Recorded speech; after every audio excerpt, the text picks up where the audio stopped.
বিসমিল্লাহির রহমানির রহিম। আসসালামু আলাইকুম। আজকে আমি আলোচনা করব একজিমা রোগে হোমিওপ্যাথিক ঔষধ সম্পর্কে।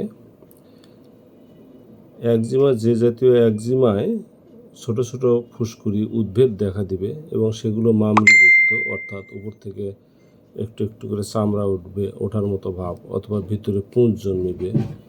যদি এই রকম একজিমা হয় তাহলে সেই ক্ষেত্রে 1 আউন্স ভেসিলিন এর মধ্যে 4 থেকে 8 গ্রাম ক্রাইসারোবিনাম মাদার মিশিয়ে মলম তৈরি করে পেস্ট বানিয়ে সেইটা ওই একজিমাতে লাগাইলে দ্রুত কাজ হবে।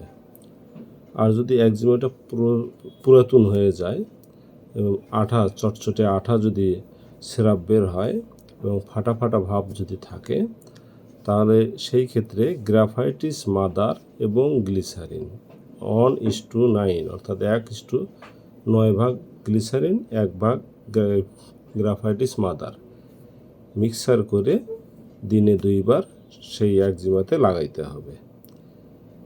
এবং খাওয়ার কার্যকরী ওষুধ হলো পুরাতন একজিমা এবং চর্মপ্রদাহের জন্য স্কুকুমচুক 3X। এটা বিচূর্ণ আকারে পাওয়া যায়। দৈনিক 3-4 বার সেবন করলে খুব দ্রুত আরোগ্য লাভ হবে একজিমা থেকে। আল্লাহ হাফেজ।